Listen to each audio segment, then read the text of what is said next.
7 p.m. in the Germantown Village Hall Boardroom. This meeting has been given public notice in accordance with Sections 19.83 and 19.84 of the Wisconsin statutes in such form that will apprise the general public and news media of subject matter that is intended for consideration and action. Roll call shows all village board members present. At this time, I will ask us all to stand for the Pledge of Allegiance. I pledge allegiance.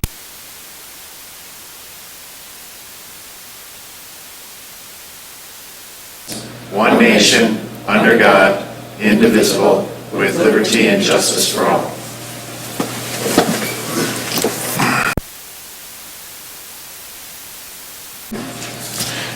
Next item is President's Report. I don't have really anything to report tonight, so we can then go to the next item, which would be the appointments for Historic Preservation and Board of Appeals. I'll make a motion to approve the appointments for Historic Preservation and for Board of Appeals. Second. Motion made and seconded. Any discussion on the motion to approve the candidates? No discussion? All those in favor, please say aye. Aye. Opposed? None opposed. Motion carries. Next item is announcements of forthcoming events of public interest, committee and department reports. We'll start with committee reports and committee chairs with Trustee Zabel. General Government and Finance met earlier tonight, and we'll meet again on July 20th at 6 p.m. in this room. All right, thank you.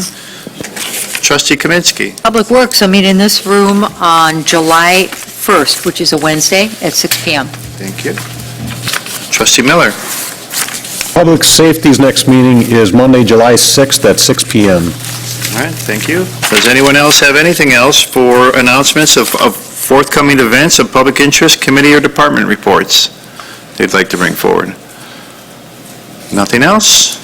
Then we'll go on to next item, which is citizen input and public appearance on items not subject to a public hearing. There are no public hearings on tonight's agenda, but if there is anyone in the audience or online that would wish to come forward for citizen input and public appearance, all I would ask is you state your name and your address for the record. Anyone wishing to come forward for citizen input or public appearance?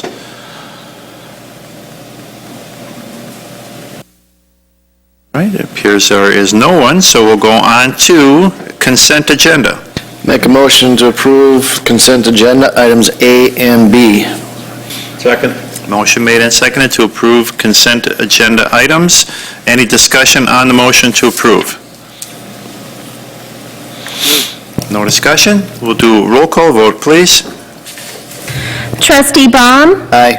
Trustee Myers. Aye. Trustee Hudson. Aye. Trustee Kaminsky. Trustee Miller. Aye.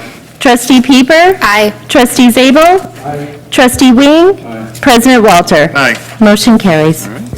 Next item is old business. We start with old business item A, revisit or rescind a portion thereof of Resolution 42-2020 adopting the Washington Ozaki Public Health Department's blueprint for reopening for the purposes of village operations following the end of the state's Safer at Home order. You're going to start with an update and go from there? Yes. I'll turn over to village administrator. Do you want a clicker? Do you want the clicker for that? Yeah, I have a couple of slides. I thought they were on the WebEx site that was being shared, but I'm sorry. I went to the wrong computer.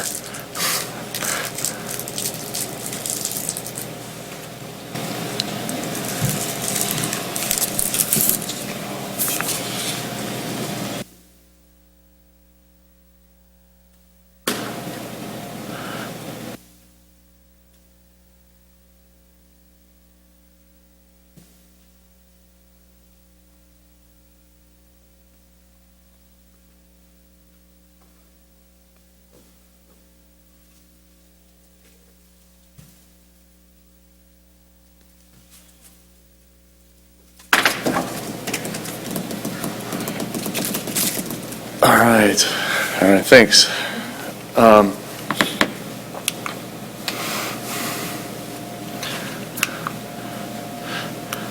Well, this doesn't seem to be coming up here. Un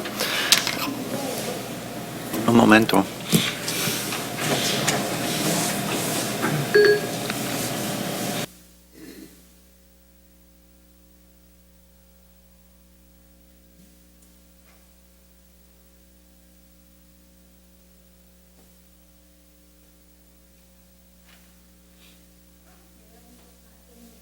it is. Okay, there we go. All right, thanks.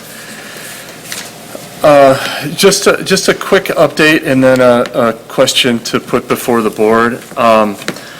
First of all, and I guess when we have these conversations, I'd like to, I think if we could get the next slide. I don't think this is being controlled by the clicker. I think it's being shared by WebEx, so let me,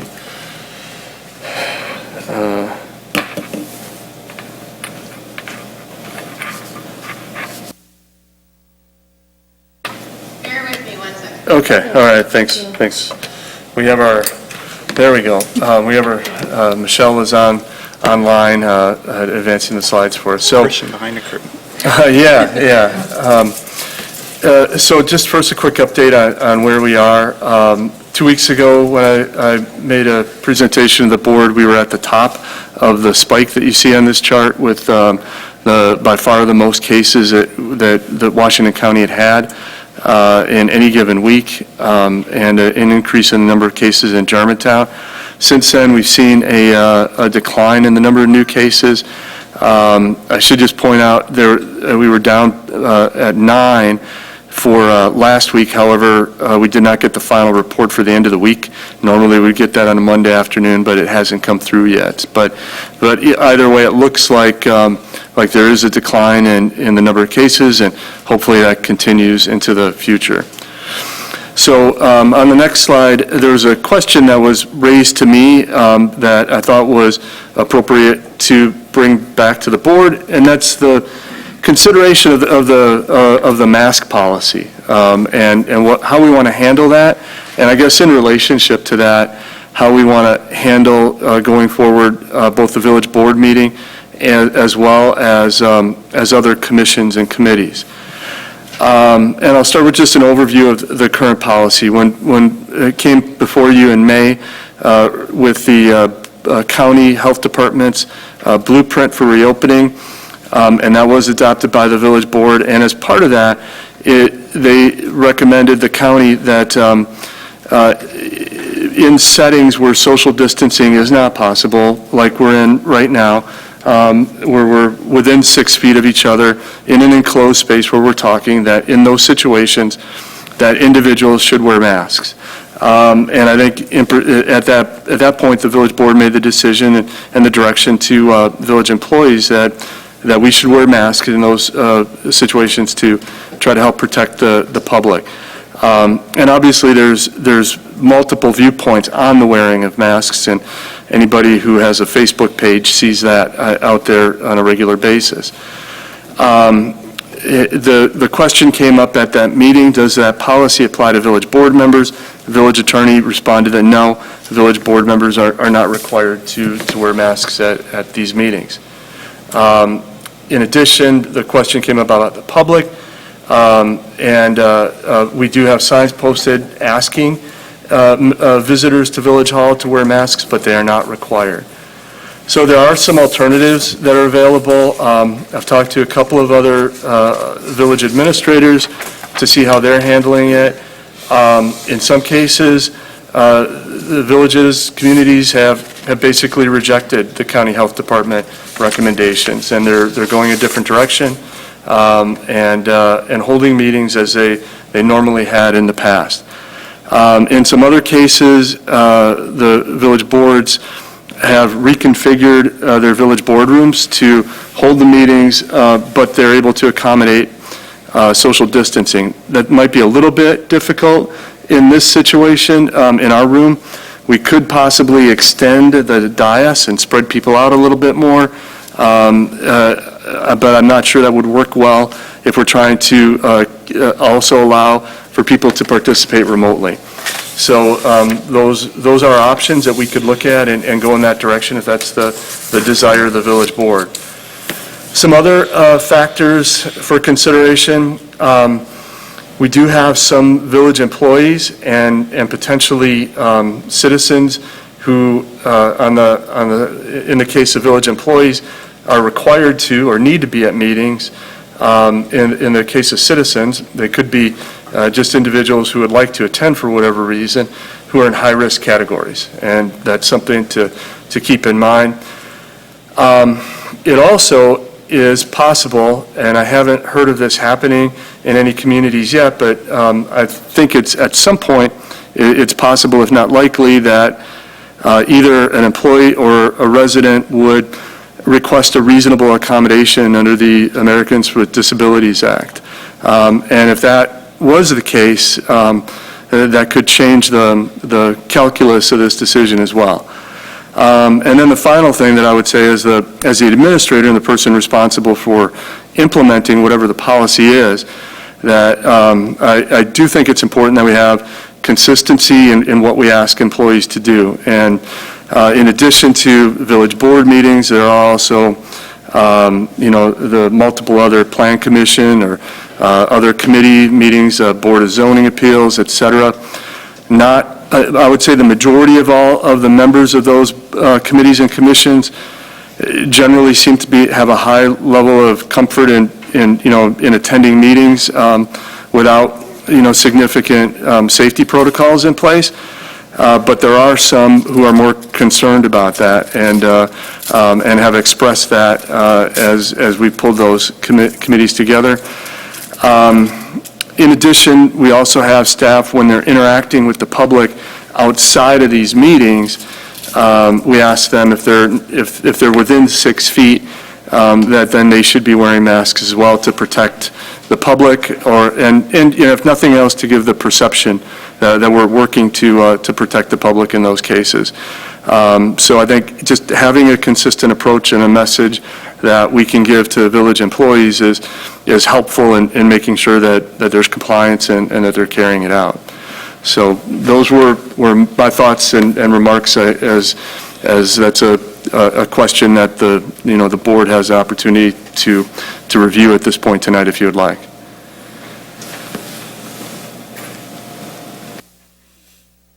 Trustee Wing? Oh, look at that look. All right, I think I'm probably responsible for bringing this forward tonight. No, not completely. Partially, at least. Partially. Here's my issue. If any employee ever wants to call me, please do so. Any employee in the village of Germantown. I wish more of you would. Some of you do. Call me. Tell me what's going on. Tell me what you think. The morale of our employees is important to me.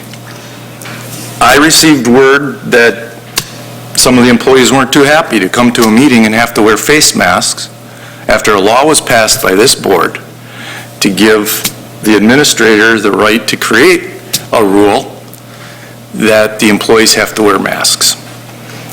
We knew before the vote that Steve was going to pass that rule. I brought it up.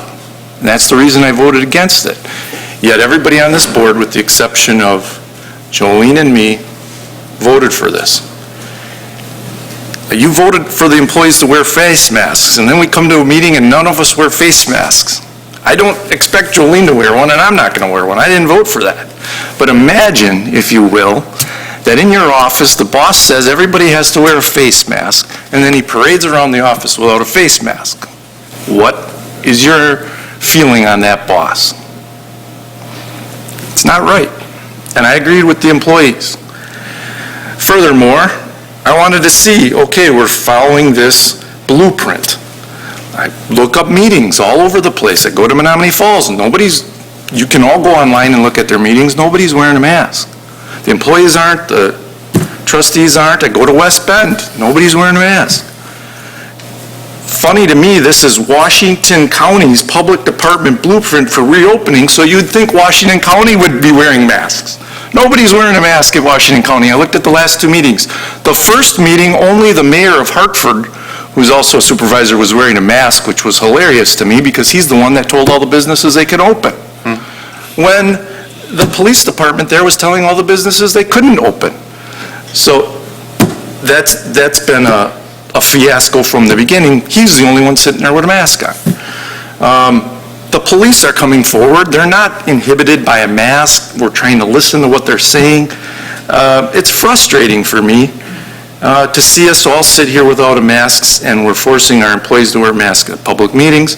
No one else is doing it. I think we shouldn't.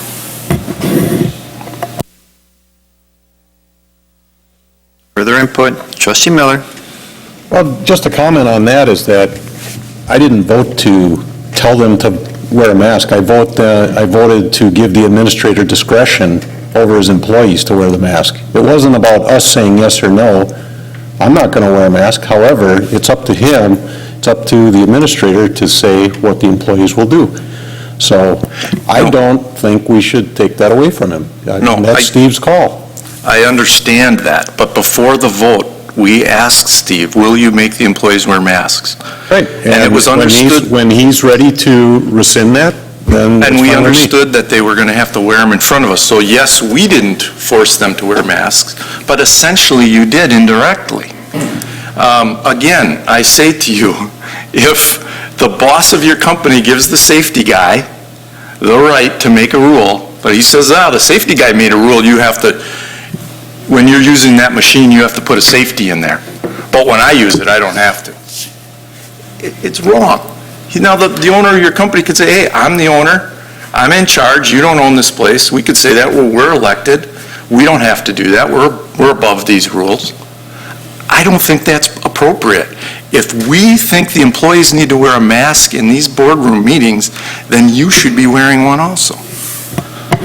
Trustee Kavitsky? I agree. I think it's up to our village manager to make that decision. It's his call. He's the boss, and he happens to be wearing a mask. And I think the comfort level of a lot of people, especially older people who come into Village Hall, appreciate the fact that you're wearing masks. And honestly, without it being a rule, if everybody really thought it was, if all the village people thought they'd be more comfortable if I wore a mask, I'd be happy to put one on. You know, will I wear one if I don't have to? No, I won't. But I do think it's our village manager's call. I'm comfortable with it as it stands. So based on that statement, next meeting, are we wearing a mask or are we not wearing a mask? I think that's up to our village manager. No, us. I think it's up to us individually, because we don't work for the village. It should be up to the resident, or the employees Yeah. individually. I will not be wearing a mask. But seriously, I mean, I think it's the same as it was last week, the week before that. Now I'm getting a better idea of why the employees feel the way they do with morale. I'm getting a much clearer picture now. I'm amazed at the comments that are being made, and Can't believe morale depends on a mask or not wearing a mask. that's If just... that's a morale issue, then we really have a serious problem. Well, it would be for me as an employee to hear my boss say, I don't have to follow the rules, but you do. But the boss is wearing a mask. You know, there's an organizational chart, and above him is you. Yeah, I And don't above- work in Village Hall. I do not work under a village manager. And I understand that a lot of people have a bigger comfort level coming in, standing across the counter, 2-3 feet away, paying a bill, you know. I'm not talking about the counter, I'm talking about the meetings. I'm talking about everything. Why would you switch it one for the other? I mean, it's up to him, not us. He's the boss. Further comments? Trustee Zabel? Well, I'm not one who lights masks, and I don't see the use for them, but I notice, what's so funny is that even when you go out there in the general public, you have a few stores that require you to wear them, then you have a few stores that you don't have to wear them. Place I went today, they checked your temperature and had you sign a piece of paper, and everything was fine, but, so I'm not sure. I'd have no reason to wear a mask. I don't believe in masks. I'm one of those people that I don't think they do anything. Like the Surgeon General said, he says, the only thing that mask does is protects the person who's talking to you, not you. So as long as I'm aware that I don't have anything, I see no reason to wear a mask. Now, if I did test positive or whatever, and I would feel that I would require myself to wear a mask, but as long as I don't have the symptoms or do it, I would not require that I wear a mask.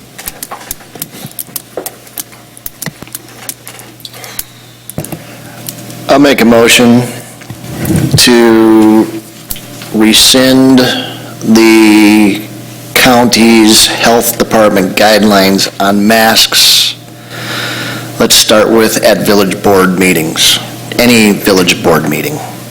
All village board? All village like board meetings. Plan commission? Yes, it is your choice as an employee. If you want to wear the mask, wear the mask. If you don't, you don't. So my motion is to rescind it for all village-wide meetings, committee meetings. I'll second that. Motion made and seconded. Discussion. I think we had it. Well, I can see the point, and I understand where trustee Wing is coming from in regards to, do what I say, but I'm not going to do what I say. Don't follow, I'm not going to follow the rules that I'm laying on you because I don't want to do it. So I get that point. To me, it's a perception where some people at the dais are and some people aren't, and it gives that perception that we're above it. I don't care for that. I think if one wears it and we voted in that regard, then we should all wear it, even if we voted against it. Because in most cases, if it follows, there's other rules, there's other types of resolutions that maybe I didn't vote for, but still have to follow. There was a very wise man that sat on this dais that said sometimes the vote isn't going to go your way, but then you need to look at which way you can make it work best for the village. And you should, as a trustee and as a board member, work in that direction to, even though it is not the way you wanted it to be, you still need to look at ways to make it positive and work for the village. And I believe in that very strongly. So if we would choose to go forward with the mask wearing, then next board meeting, in fact, maybe even at this board meeting, I would put the mask on. So, but I do understand Trustee Wing's point of view. Trustee Baum? I probably voted for this originally because I didn't know much about this. I didn't understand the whole virus. Now that I've been out there and been around and started to experience it, I personally am taking my own responsibility. When I get into a more crowded place with people who are hacking and sneezing, I'll put on the protection. Those stores that you talk about that have the sign, you have to wear your mask, I don't shop at them anymore. So I've become comfortable with what I'm doing, and I think everybody is an adult here. You can make your own choices. If you're not feeling comfortable, then wear the mask. If you're feeling comfortable, take it off. Further discussion? Trustee Miller? Yeah, this, I guess it's for the administrator, and, right now, the power lies in you with pending this vote, but what is your feeling on this, and when do you think that you would remove the requirement for a mask? Well, I guess my feeling on it, and first let me say, if you would have told me 6 months ago that I would be sitting here, first of all, wearing a mask, secondly, having a public policy discussion about the wearing of masks, I wouldn't have believed you. In my personal life, I react to things much like you've all described. If there are some stores that I go to that ask people to wear a mask, I'll put a mask on. But generally, I'm not wearing. I don't wear one at home. I don't wear one when I'm generally out and about. But I guess when I look at it when I'm here at work, we're here as village employees to serve the public and to serve all of the public. And I guess I look at it in terms of there are, for people who don't believe masks are necessary, I don't think would feel uncomfortable coming into Village Hall and seeing us wearing masks. They might think it's funny or goofy or whatever, and I certainly understand that. However, there are people in the public, there are residents of Germantown who have business in Village Hall who don't feel comfortable being in Village Hall without us wearing masks. And I think like a business owner would, that if you want your customers to feel comfortable, and they would feel more comfortable and willing to come in if you're wearing a mask, then we should wear masks. If the village board decides tonight that it's more appropriate to make it optional for those meetings, I'm not going to lose any sleep over it. I'm not going to get upset about it or anything like that.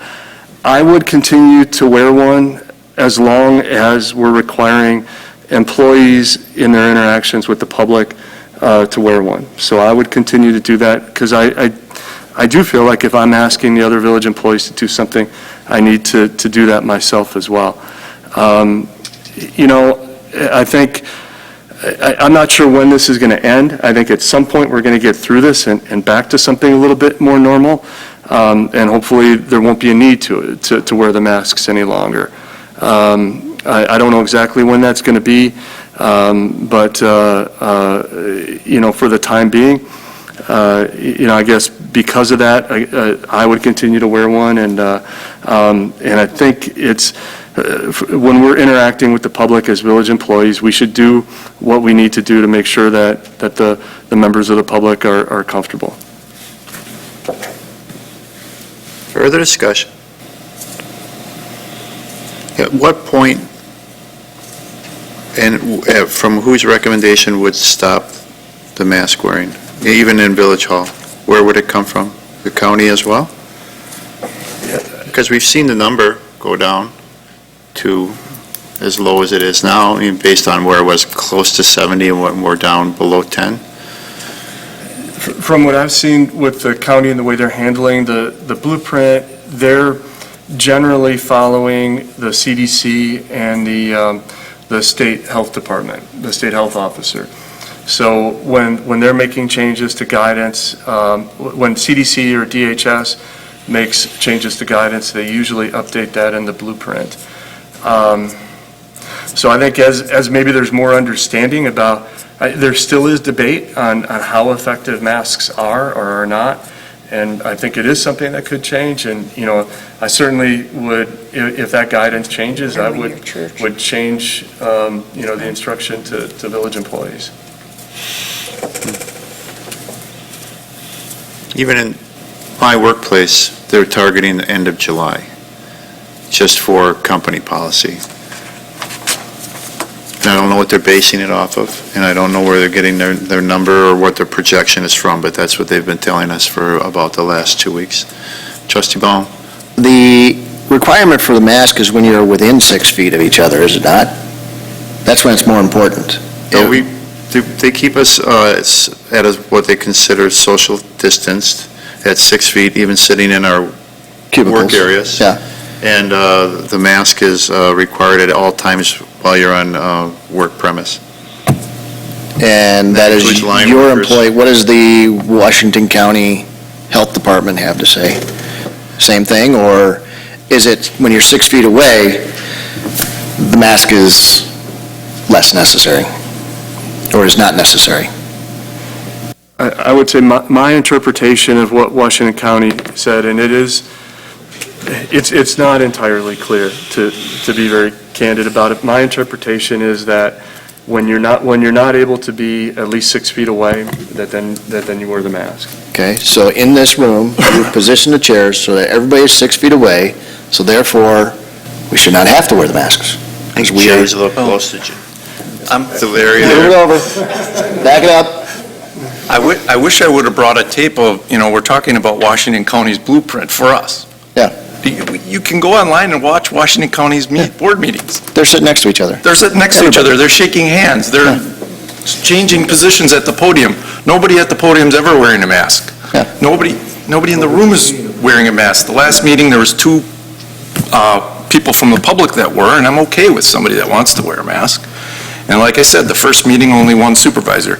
So this is bizarre to me that we're following Washington County's recommendations, okay, do this, and they're not doing it. And I can't find another community that's doing what we're doing. And if we're staying 6 feet apart, I don't see the risk. I don't see the problem. Further discussion? We're talking about meetings only, not within the workplace. It would still be masks as required by the village administrator during normal work hours. We're talking about the exclusion at all Village Hall-based committee or village board meetings. Any further discussion? Attorney? Village Attorney. I'm gonna look at trustee Hudson first, because he's more important. Sorry, trustee Hudson, I didn't see him over there. How can you tell? Because he's not wearing a mask? Trustee Hudson. So just a quote from the CDC website. In light of this new evidence, CDC recommends wearing cloth face coverings in public settings where other social distancing measures are difficult to maintain, e.g. grocery stores and pharmacies, especially in areas of significant community-based transmission. I would say that's an argument for not wearing masks, or at least having the choice. This is from the CDC's website. Do you think we should social distance then? Because they said social distancing in there. Yeah, I think so, yes, I think we should social distance. Absolutely, yes, I think we should. That's my personal opinion. Further discussion? And that was effectively going to be my comment, is that while Washington County, I think, is maybe the unusual one in that trustee Wing is correct. They are all sitting side by side, nothing has changed there.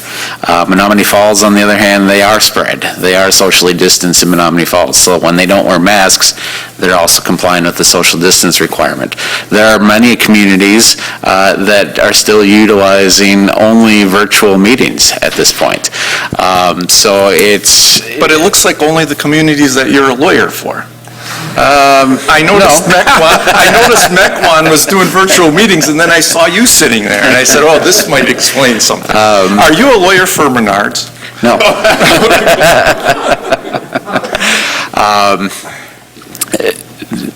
Yes, two of my communities do, in fact, still do virtual meetings, although that is not, I don't have any role there at all in terms of the meetings and what's going on. I think that the key for me is always what I go back to what we talked about at the last meeting, which is the concern about potential liability, that if we have somebody that gets sick because of something that happened here, that's a concern. Now, you can point to this room and say, look, everybody's 6 feet apart, there's not a problem, we should let them have the choice to do that. And as it relates to meetings, maybe that's true, although I do worry that, I look at the agenda, and other than this topic, there's not a whole lot of controversy on the agenda tonight. We may, at the next meeting, have something where 75 people are going to want to be in this room, and we're going to have to make the call. Do we punt on it because we're not going to fit all of them in the room, or do we break the social distancing discussion and allow all of those people in the room?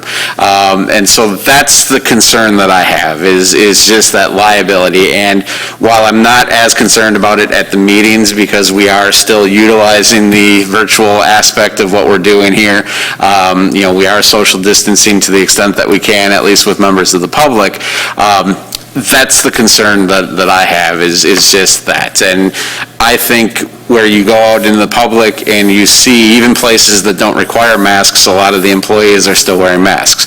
And so that, to me, is an indication that it's not just me thinking that there's liability and those types of concerns, but that there's lots of other business-related attorneys that are out there thinking, geez, this could be a liability for us. And so that's where my mindset is just preventing that liability. And it's one thing for us to say to employees, you guys need to do it while you're interacting with the public. Maybe here in the meeting, it's a little bit different when it's just you folks sitting up here and, there's no direct interaction with a member of the public. It's slightly different, so. Further discussion? Trustee Pieper. Yeah, just one question. Have you known of any other villages, towns, or anywhere else where there has been a lawsuit or any liability against the village or town because they were not wearing masks, or somebody contracted COVID, that they were able to prove that they were, the village was actually at fault? I am not aware of any, but I'm also not aware of any businesses that have been sued for that either. And so it's, at this point, one of those things that we're at the very front end of where this stuff is. Will there be? My guess is probably. I think you're right, that there is going to be a very huge burden in terms of where did you actually contract the disease, and that's going to make it tough for folks to do it. But there will be lawyers that bring those types of lawsuits. I'm certain of it. So on the spectrum of liability, where would you say that that liability lies with Germantown right now? Well, I mean, If you did not require masks and 75 people showed up on that spectrum of liability, would we be very liable, not so much liable? as things sit today, probably a little bit higher of a potential liability. If they were able to trace a case that was here that they were then exposed to, because our cases are pretty low municipal-wide. If things were different and there were cases all over the community, that's a different story. And so it's going to fluctuate day to day, week to week, depending on where you're at. And so that's why, I think you're still seeing a lot of the employers out in the public sector, still requiring their employees to wear masks, because I think there is some concern that they're worried about that. And also, I think to Administrator Kreklow's point, that I do think that there are some components of our public that kind of look to and expect that type of behavior and action. There's a whole lot of them that are probably going to snicker and laugh. I can't believe he's wearing a mask. But I think that the ones that are truly concerned are going to be looking for that type of behavior. Further discussion? Trustee Kaminsky. I will say, if 75 people did show up in this room without masks, I would go home and do this online. I wouldn't take that chance. You don't know where these people are from. And yes, we should be socially distanced here. We really should be. Virtually every other place I go, every other business I walk into, they are 6 feet apart, whether it's standing in line for something. I've been going out and eating in restaurants. The tables are like 10 feet apart, and all the waitresses are wearing masks. So, that's kind of the norm protocol now, whether we like it or not, whether we agree with it or not. I don't walk into a restaurant with a mask on, but I'm aware of what's happening around me. I'm aware of where my hands are, and I'm not touching my face. I am maintaining that type of protocol. And seriously, if we had another issue in here like we did with whoever remembers the garbage and recycling, where this place was standing room only, I'd be out of here so fast. Why would I take that chance? Why would I? I don't know these people. And we're not socially distanced. So like I said, we should try to achieve that even on this board if we're not going to wear masks. We really should. And if somebody wants to sit real close together, they can go do that. If I want to be 6 feet apart, that's what I want to do. When the four of you go out to lunch together, I've never gone out. 2 people I've gone out with, across the table from each other. And why does Somebody I that table? know. 6 foot. somebody you know. Yeah, a friend I know or a family Yeah. member, I have no trouble with that. But some stranger I don't know, why would I want to sit Circle right of next to them? 5. That's why you go to like a lot of bars. I know at the club that we went to play golf, all the bar chairs are gone. They won't even let you sit at a bar anymore at some of these places. And the tables were like, you couldn't even talk to the person, the table was so far away. Golf carts, 1 person per cart, unless it's a family member. It's social distancing is huge everywhere. You need to hang around in Germantown more often. Yeah. Because Not one Jolene- person wearing a mask. Come out with me and Jolene one night, and you're going to find out that they're not wearing masks in bars. I don't care. And they're not, we're talking about Germantown here. This I is know. the discussion. My experience has been much different than yours. Good. I was just going to comment that you made the point exact, that if this room was full of 75 people and we were packed in here, that you wouldn't feel comfortable with it and you would come in through via WebMX. Yeah, I'm fine with that. Yeah. So honestly, I think that's where it all comes down to. If people aren't comfortable being in a room of 75 people crammed, they will show up via WebMX, via phone call or video. And it's all comes down to somebody's comfort point. If somebody feels comfortable with coming in, they can. If somebody doesn't feel comfortable, they don't need to wear a mask. It's an individual choice, I believe. I think it's really funny that we're having this conversation about masks. We're going to laugh at this, hopefully, like a year from now, that this, what an insane conversation this is. But for now, it's like, who cares? Wear one if you want to, don't if you don't. But social distancing, to me, is more the key in here, if we're together, without masks. Further discussion? Trustee Miller? Yeah, I mean, we're getting into personal opinions here, and that's not what it's really about. I mean, I'm one of those that sat at a table of 8 and had dinner last Saturday night, so that's my personal opinion, right? I don't care about wearing a mask. However, and I think I'm okay with this at meetings, but I still think the authority needs to lie with the administrator on daily operations. So I will not support that. I will support it tonight for the meetings. Further discussion?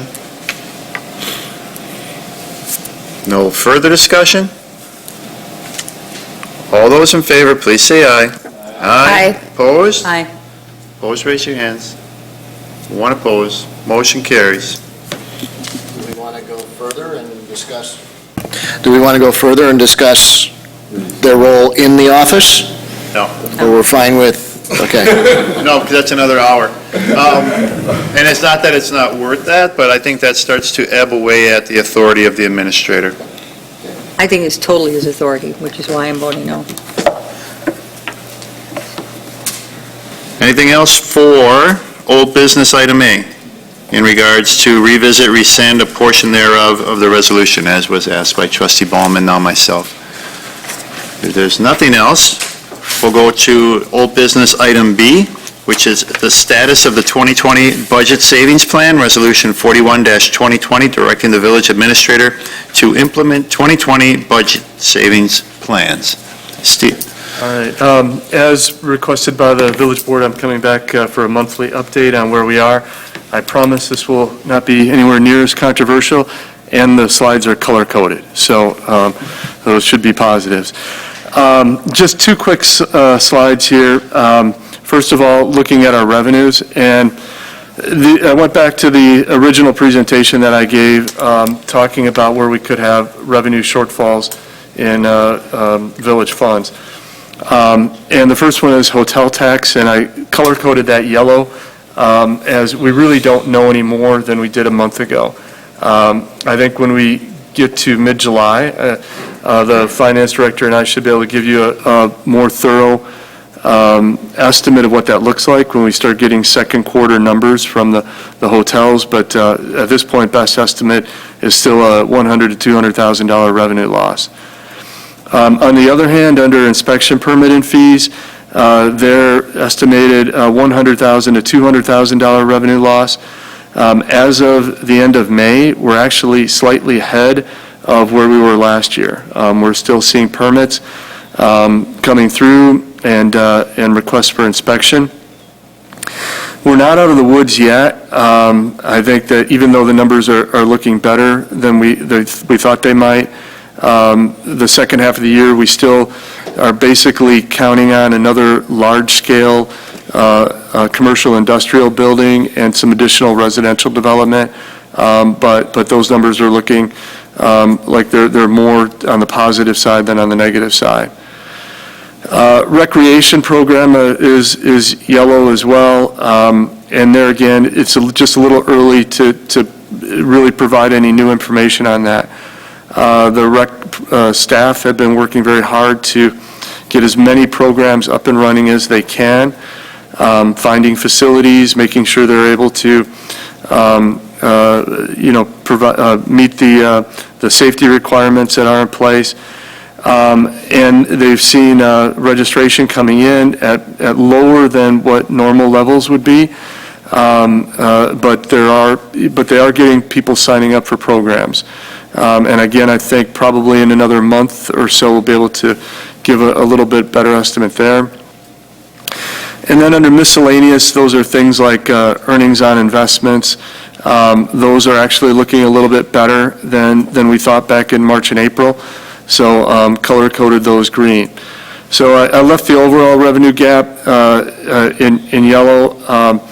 We're still early in the process. We're watching things as closely as we can. I'd say, if you were pushing me to give an indication of where we might end up, it's very, very tentative, but I'd say we're trending more towards the direction of the $475,000 shortfall rather than the $925,000 shortfall. So with that, if there are any questions on revenues, I'll move on to the expense side. Any questions? No? Okay. And here, just briefly, we also presented a budgetary plan at a May meeting, and we're on track for those items. We're on track with the salary savings. The one thing that I would, just other note that I would make on the salary savings, included in that was some savings from 2 furlough days. One to be implemented in the third quarter, and one to be implemented in the fourth quarter. And the village board gave me the discretion to go ahead and implement those. At this point, I don't believe the one for the third quarter is necessary based on where we are in salary savings and some of the positive trends that we're seeing in revenues. So my intention at this point is not to ask staff to take that furlough day in the third quarter. We also are, I think, on track for the other savings, equipment maintenance and savings, seal coating program, and obviously the use of reserves is something that will be decided by the village board at the end of the year. So I think we're on track from that perspective. And we'll continue to monitor the information, and I'll have this item back up in July to give you a further update. Okay, any questions? No? All right, then that takes care of all items under old business, item B. So we'll go then on to new business. We start new business with the license renewals of all premise liquor license recommendations approvals to be conditional upon completion of all documentation, compliance of all code violations, requirements, and monies owed to the village paid prior to issuance of licenses in addition to any other conditions noted. Motion to approve new business A 1 through 25. Second. Motion made and seconded to approve new business item A, listed of 1 through 25. Discussion on that motion to approve.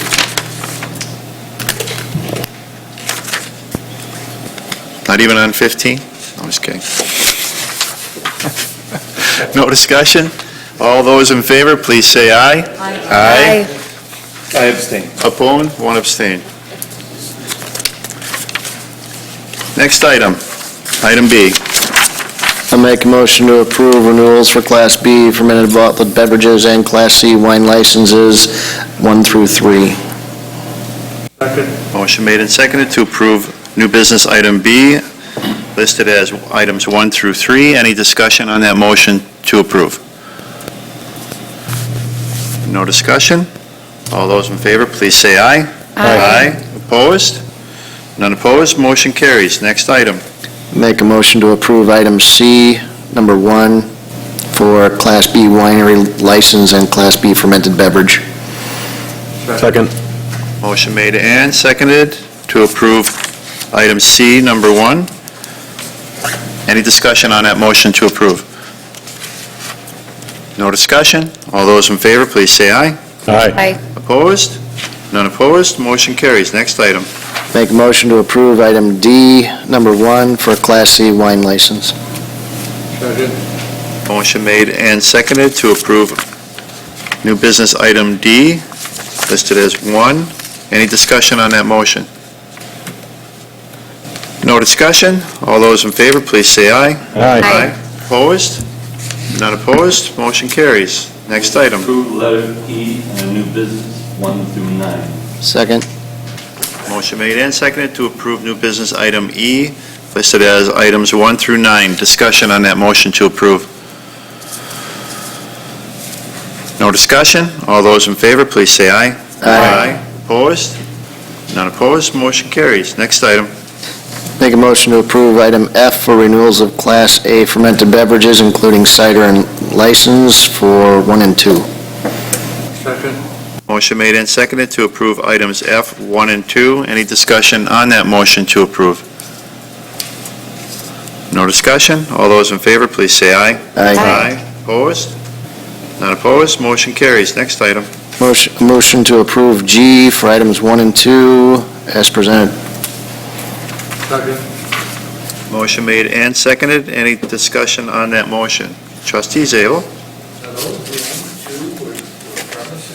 That's what I was kind of amazed at. This is correct. These were the only two that requested a premise extension and through the end of this licensing year, through June 30th of 2020. So it says on here through June 30th of 2020, and the portion they requested is underlined. Okay, so it's a short window of time. Correct.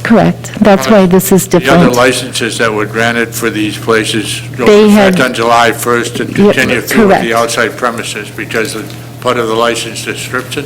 You are correct. As Yeah. normally listed, correct? What would be approved outdoor extensions for those businesses currently? Well, I think it's on the license itself. It is? Yeah, but currently they don't have this additional footage. So unless we pass this additional footage, they would have to wait till July 1st. That is correct. Yep. This is just through the end of this June. Right. Yes. Okay. Further discussion? All those in favor, please say aye. Aye. Opposed? Not opposed? Motion carries. Motion to approve new business H. Second. Motion made and seconded to approve new business item H. You're not even going to let John talk? Man's been waiting so patiently. Because in the other row, he did show up, we should have. Any discussion on that motion to approve? No discussion? All those in favor, please say aye. Aye. Opposed? Not opposed? Motion carries. Thank you, John. Next item under new business is item I, presentation by Public Administration Associates, Public Works Department Organizational Review. I'll turn some... Can I ask a question? Yes, sir. Mr. Administrator, are we going to be voting on this tonight? I'm not making any specific recommendations or requests from the board tonight. This was an opportunity for Chris Schwartz from PAA to come and provide the results of their review and analysis. And I've had a couple of meetings since we did receive the report with the Public Works Management Team, and I plan to have some additional conversations with them before we come back with some recommendations. So we probably will not vote on this tonight, which I would That would rather we did not. Correct. Would those recommendations Thank you. come through Public Works Committee or straight to this board? I would think it would be appropriate to take them through committee. Okay. All right, do you want to introduce or? I can introduce Chris Schwartz. And, one of the things is, as Chris is coming to the podium, and I don't know if you were planning to talk about your background, but I just want to mention that Chris is a longtime administrator from Shorewood as well as Sussex and some other places. So he came into this with a great deal of experience and understanding from administration in communities much like Germantown. Okay. I do have hard copies of these if anybody wants them. I miscalculated at about 7 people was on board, but it's 9. So if anyone would like the hard copies, I'll hand them out. Sure. Okay.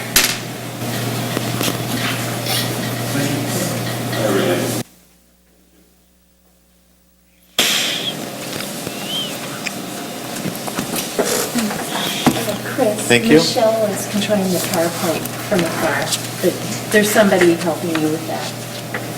Do you want to? Oh, I'm going.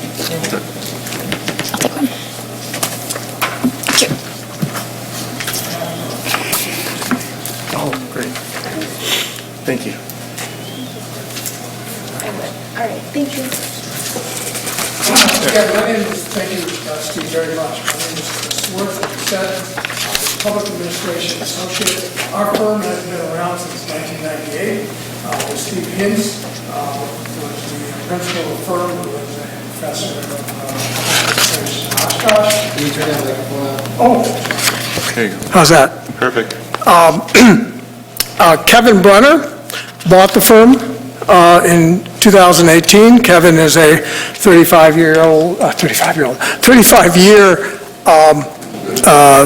experienced manager. His last job was the County of Walworth, Public Works Director, Highway Commissioner. Dave Burns used to be he's a partner with us now. He was a 30-year administrator, last one with Walworth County, and myself. As Steve says, I've been 35-year village manager and administrator, and we now are retired, and we're trying to give back to the profession. One way we do it is through studies and interim management and things of that sort. So I'm currently doing the interim management in Johnson Creek. So I've heard about the COVID. We do that every meeting. So Steve asked us to do a 10,000-foot review of the Public Works Department. Again, it's 10,000 feet. We didn't go into the details. We didn't look at the creases. We didn't look at the nuts and bolts necessarily. We looked at the 10,000-foot view of the organization. We looked, as the first slide, we looked at the structure of the organization. We read through the job descriptions. We looked somewhat at the operational processes. And we wanted to provide recommendations for improving the organizational efficiency and effectiveness of the department, if we had any recommendations, which we do have some. Is the next slide to... Michelle, so if you just say next slide, she'll... Oh, okay. Thank you, Michelle. We thought this analysis was very timely because you have two key vacancies right now, the engineer and the engineering tech. So you have identified infrastructure maintenance and expansion as a priority in the organization. So this study is very timely for that. And you are expanding residential and commercial development. According to some of the findings of your initial comprehensive plan, you're going to grow quite a bit in the next 10 years. Even though we had a little slowdown, the predictions are it's a temporary, not going to be long-term. So you're going to continue to grow unless we have some real problems, but I don't think so. So your strategic priorities, I thought it was very important that I just list what your priorities are is it a strategic plan, Steve, that was done? So I think when you look at any plan, look at what you think are your long-term strategic priorities, and I state them here. Next slide.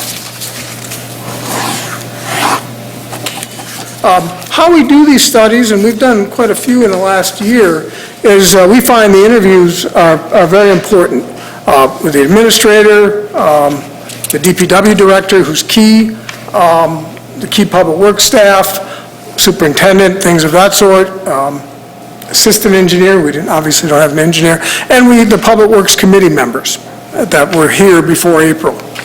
Remember, we're a little late in this because of the COVID. We kind of took about a month break, so we're a little later, but so we talked to some of the the trustees who are now not on the board.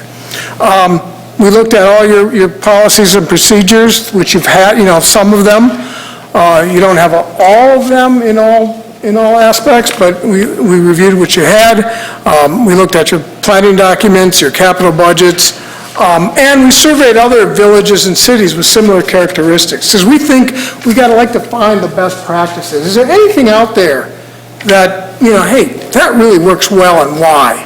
So we did that as well. Some of your recent initiatives, just so you know, you've done the road Pazer analysis, which is really going to help inform the capital improvement process. You're updating the 2020 comprehensive land use plan. I don't know if that's done, Steve, but you're doing that, and you're working on establishing a more robust capital improvement plan. So the village board has some strategic initiatives in place, as do your staff. So your current organization, I think you know this, you have the details of our plan. the village administrator, the director of public works directs, is directly under the village administrator, and then you have all of the village engineer and the superintendents are under the public works director. So that's kind of your current organizational chart. Next slide. Some of the peer communities we looked at was Cedarburg, Hudson, Pleasant Prairie, Hartford, Middleton, Mount Pleasant, and Oconomowoc. Thought they were similar to you, so we wanted to check out what their organizations were like. We interviewed their administrator, if they had one, and their public works director. What works, what doesn't work there, what does your organization look like? So some of the things we found, and we knew this, but we wanted, these are the typical public works organizations. You have the administrator, as here, then you have that person supervises director of public works / village engineer, so it's kind of the combination. And then you have separate departments. You have the assistant village engineer for engineering operations, and then the assistant director of public works for operations. Kind of what you have, but not exactly. But it's close. The organizational B, this one we found, the administrator, there really is the director of public works and the village engineer directly is under the auspices of the administrator. So there's no middle person, so to speak. So it's a little bit less heavy on the management, if you will. Next, so thank you. And then there's a real different one that a lot of communities really, use, is that you have the public works totally separate from the engineering department. You have a community development director, where the engineer is under that person, which is really a different scheme. You don't see it all the time, but as they get larger, a lot of communities have that. You're going fast, Michelle, that's all right. I'll catch up. Kidding, I know Michelle. So some of the things we wanted to do, and again, this is a 10,000-foot view, and this presentation is a 10,000-foot view of a 10,000-foot view, so I wanted to be succinct. One of the things we wanted to do based on all the interviews, and, is one of the things, three things: strengthen the public works leadership, including administrative responsibilities and interdepartmental communications. That we felt was very important when we look at alternatives organizations. Strengthen resources required to complete annual capital improvement projects. Strengthen the resources to establish and implement standing operating procedures. Some of the things we wanted to see. So what are some of our recommendations? We give you a few alternatives based on our reviews.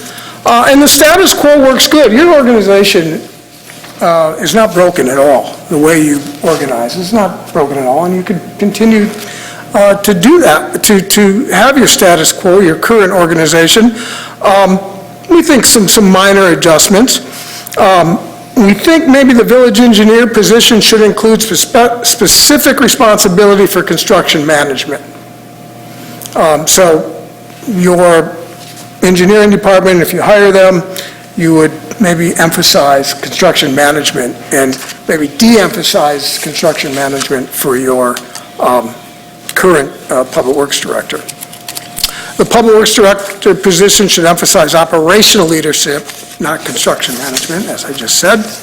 And the superintendent position should emphasize human resource management and administration in addition to their regular operational management. We think that, as far as reviews, performance reviews, maybe, put that into the hands of the superintendents rather than the public works director, a little bit more direct. And you do that somewhat, but it's maybe refine that system.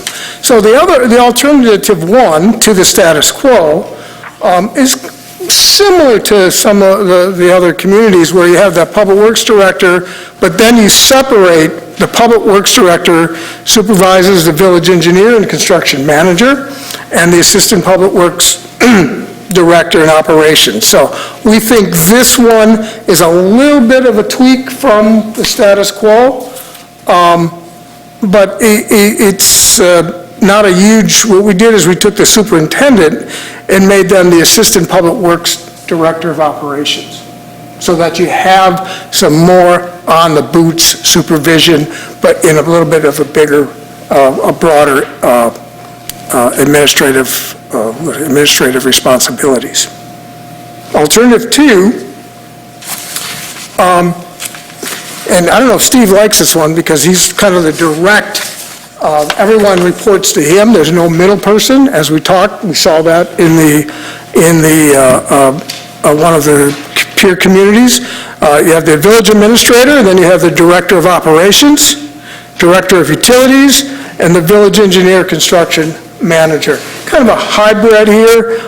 We heard a lot from the staff that the utilities need some specific direction, specific engineering expertise or operational expertise that was lost. Again, I don't know this, but what I hear is you used to have a utilities engineer back in the day, which I didn't confirm, I didn't look, but I've heard that from enough people to assume that is true. So really, the administrator would have the direct reports, director of operations, director of utilities, and the village engineer.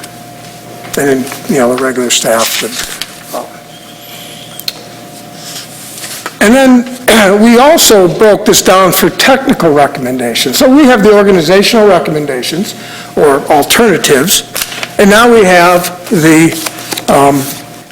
and they're not that complicated, but we think they would adding an asset management system, which would better inventory and age all of your infrastructure, is very typical, and you have a lot of the basic data to do this. It just needs to be organized in a systematic way. And there are programs through your financial software and others that you can do that. We don't sell that, just so you know. Not and sell anything like that. Assure more comprehensive use of the GIS system. You have a great GIS system here. Just really, but it's just because of the time required to manage the data and complete the data that goes into the GIS system. I think you need to figure out how you're going to use it more and, for example, assure that your as-built are up to date in there from construction projects. That's done, but not on a regular basis, again, according to the interviews. Look at amending the job description for the engineer technician, maybe make them a GIS specialist, maybe make them more of a construction manager. You used to have two, Steve, is that right? 2 engineering techs, and now you're down to? Actually, at this point, the one position we have is vacant. So, and maybe add to that. We noticed you didn't have a safety officer, someone who's really responsible for the safety operations of the Public Works Department. And that's not you don't need a new position, but someone needs the authority to implement a safety program. It's kind of done on a wide basis and maybe a little bit more specific basis in one person.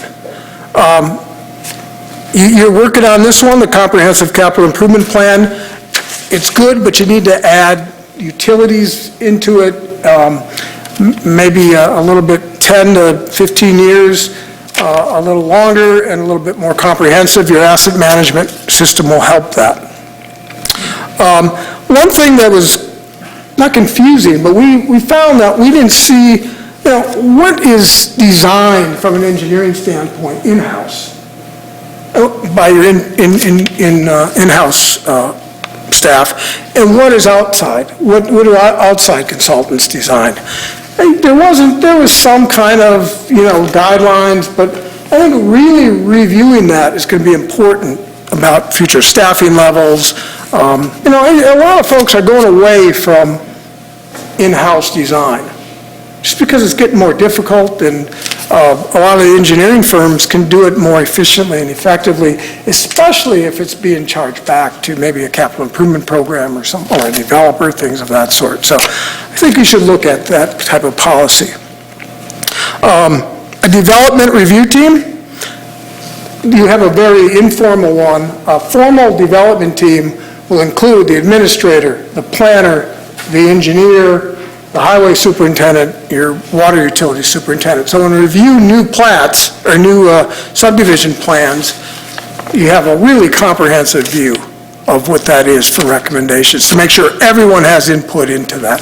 And I think that's done, but maybe on a more formal basis, you need to do that. Or you can look at that as, Steve, as something maybe might find helpful. There's really no specific policy and operations manual. There are some aspects of it, but really, what are your DPW policies? What are your operations? What are the what can I say, the metrics of how, of the effectiveness of your public works operations? What is the details? How do you do, what is, when you do a subdivision, what are the steps to get to the end? When you do a major project, what are the steps?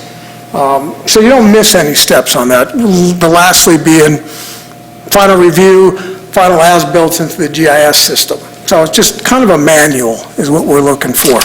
Very few people have them in the public works. It's very complex, but I think that's something you can start working on. And when you hire the village engineer, find that you include the supervisory staff, a trustee, so really look at your process of hiring a village engineer, that it's all your department, including trustees and maybe some line staff as well. I think that makes and talk to Steve about this too, you know, and that came from some of the interviews as well. And then make performance evaluations in the Department of Public Works a management priority. Again, time and it just has not been kind to, you're so busy. They haven't been done on a regular basis, though it has been improving according to the interviews. So I know I spoke fast, but I wanted to get through this quickly, and so you can have some time for questions. But your system is good. You have a great staff, and a really, you meet the expectations of the Public Works committees for the most part. A very positive review. But I think some tweaking in the organization is good at this point. And in this recommendations, we have a time frame, and then we leave a priority slot for that. So if you want to, either the board, the Public Works, Steve's staff, what are these priorities? I mean, we can't do all of this, but when are these maybe a priority? So I have that kind of worksheet for you. So that's all I have from a 10,000-foot level. Hope I didn't speak too fast. Questions? Looking at it, I just have a few questions, but I think a lot of those questions should be taken up in Public Works. I do agree that the situation we have here is probably manageable. A few little tweaks to it will probably work. Changing the hiring of the village engineer means we have to change our codes, because the codes spell out how it's done. So we'd have to do that to change that procedure. But I do know that we should be moving relatively quick to fill the position of the village engineer and the engineering tech. Because I do agree that we do have projects that are sitting out there that do need to get addressed. And instead of putting it on one person running around in circles all day, trying to find out which fire he's going to put out first. We need to get the manpower here to get it done. Trustee Bone. 20,000-foot question, why did this come up? Are we having problems, or is it just because we're missing 2 people right now? Missing 2 people. That's it. Yeah. I think the guys are doing a great job. I kind of was shocked that we're trying to reorganize them, which... We were just looking at it since we lost the village engineer and the tech retired and this stuff, and maybe it's time to look at the organization instead of just replace them. Okay. I would just add to that, and I agree. I think the staff is doing a great job, and I think things are going well. But I do think that one other component of it is that the demands that are placed on the department have changed a lot over the past few years, and this is, it's in the report, and I I probably should have thought to suggest it be in the presentation as well, but, the amount of the capital budget has grown significantly, and that's increased the demands both on, on the Public Works Director, the village engineer, the inspectors, and the relationships with the department, and I think that was part of the reason as well, kind of looking at all of those factors and saying, are there tweaks that are necessary to the existing organization to adjust for some of that larger demand and the larger workload?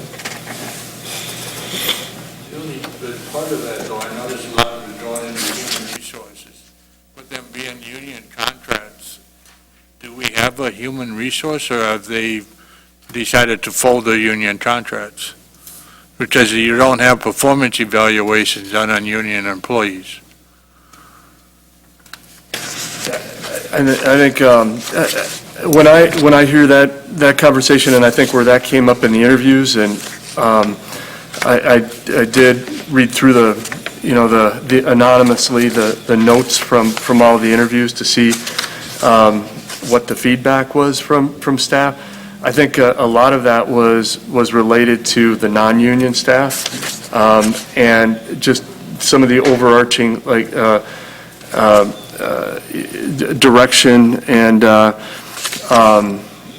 strategic approach. One of the examples that I think came up is having an organization where the Public Works Director is kind of the general manager, the Ron Wolf, and the next level down are the coaches, and then you have the players, and the general manager is kind of looking more at the big picture, putting in place some of the policies and procedures, and giving kind of that overall guidance and direction.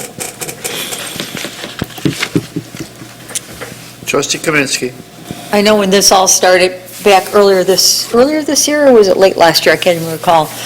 On the Public Works Committee, it was actually spawned by the need to hire a new village engineer, because we said we've been losing them rapidly over the past 6 years.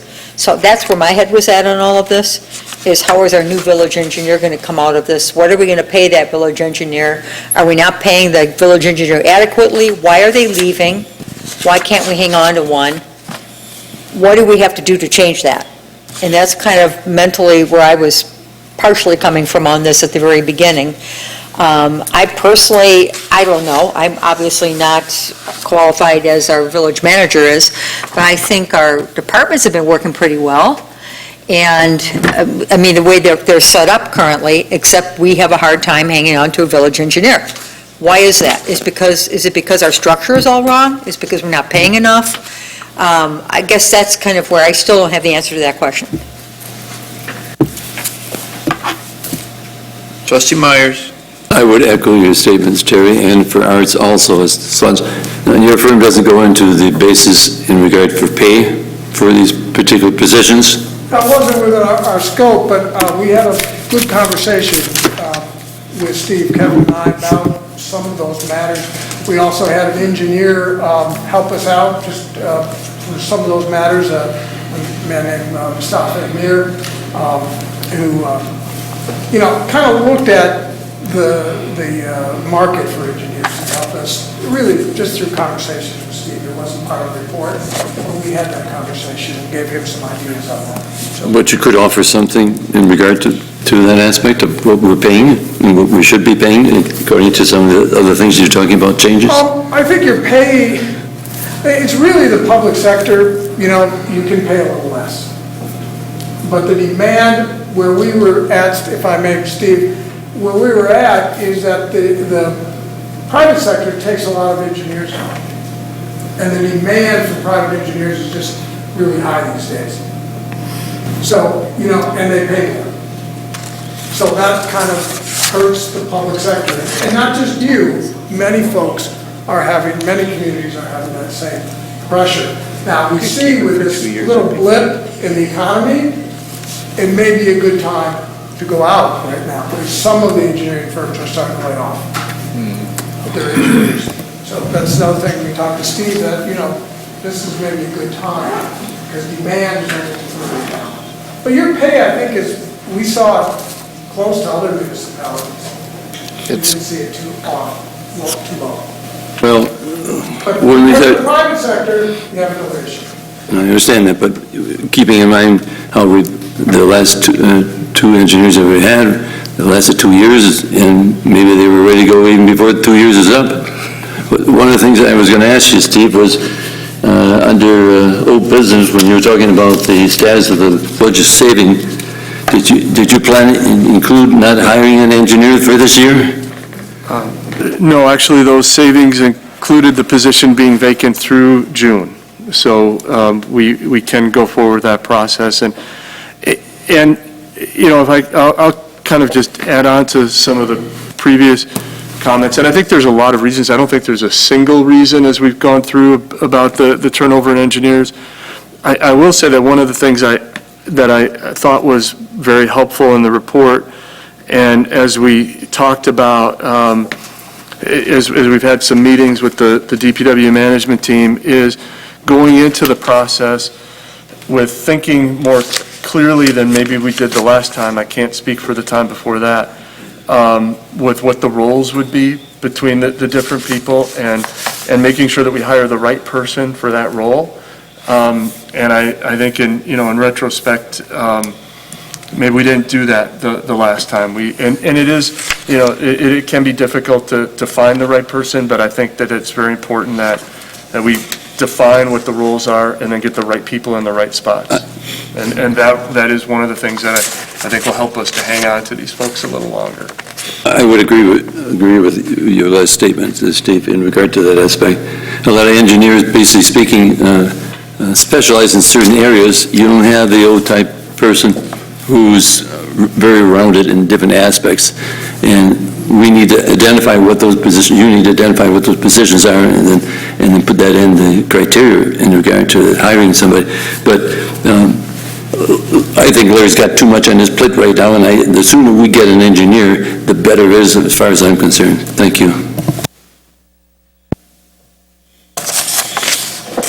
I appreciate the recommendations and the overall view. When I'm looking at this staffing, and how we are structured currently and what your alternatives are, it almost appears that you push another management level in between. And the people that are currently at superintendent of or water superintendent are at a certain pay grade, and based on the recommendation of alternative 1 or 2, that pay grade isn't going to change, but you're pushed another layer of management in between where they are and where either the administrator is or the public works director is. That almost adds cost. You don't have, there is some of that, there's no doubt, especially when you add the utilities director in there. That's, that is true. It's a flattening the structure, but at the same time, you're adding a layer. You could, though, and it's true, but you could tweak it so you're, and again, I want to talk, this is just structure, not individuals. You could make the superintendent the director and give him more broader work and have the foreman do a little bit more and expand that role. So you can do it in the existing organization without hiring folks.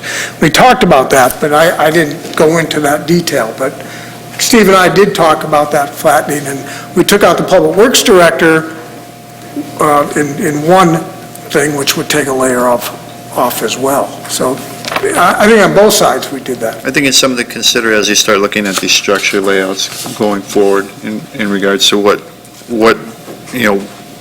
their job descriptions are based on where we are and where it goes to, because it just takes where you have a superintendent across that top view and moves them down a layer. So it's something to consider in discussions.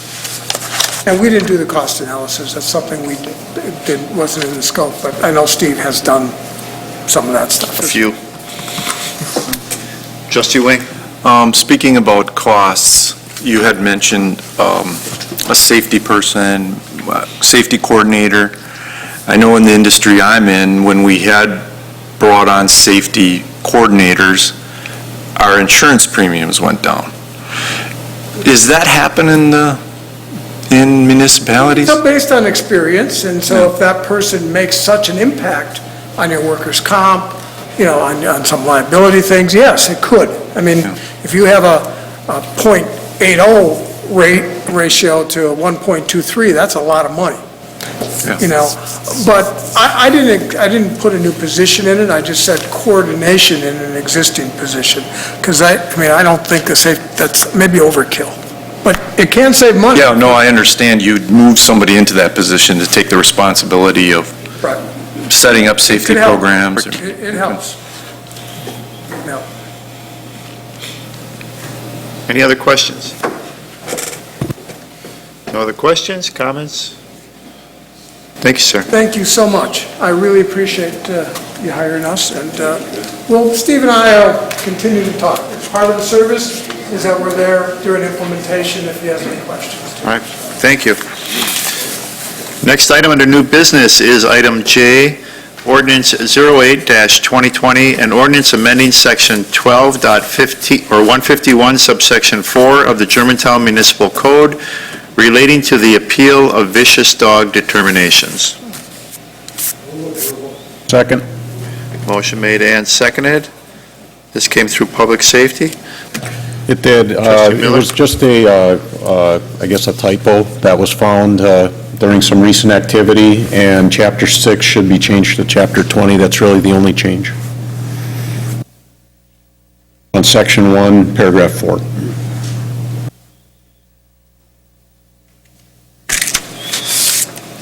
And what is, That's it? That's it. That is it. Chapter 6 literally has nothing to do with appeal procedures at all. And so it was, no. And so it clearly was probably my predecessor who had copied a version from somebody else and just didn't update the right code reference. okay. We have motion. Okay, further discussion. Trustee Baum, you had your hand up? No. That answered it? All right. I don't like 20, I want 21 instead. Any further discussion? All those in favor, please say aye. Aye. Opposed? Not opposed? Motion carries. Takes care of all items listed on tonight's agenda. Before we adjourn, Mr. President? yes, Trustee Zabel. I just want to point out one thing. I know we approved for Kiwanis to have the picnic license for the Taste of Germantown, but we didn't mention what it was. I just want to let the general public know that the Taste of Germantown will be in effect, and it will go on July 23rd at Fireman's Park. We didn't state that, we approved it, but let the people know that indeed the Taste of Germantown is still planned and scheduled to go. On July 23rd from 4 to 8 p.m. Very good, thank you. Before we adjourn, the next regular village board meeting will be on Monday, July 6th at 7 p.m. Thank you all for coming tonight, thank you all for watching, and have a good night. We're adjourned.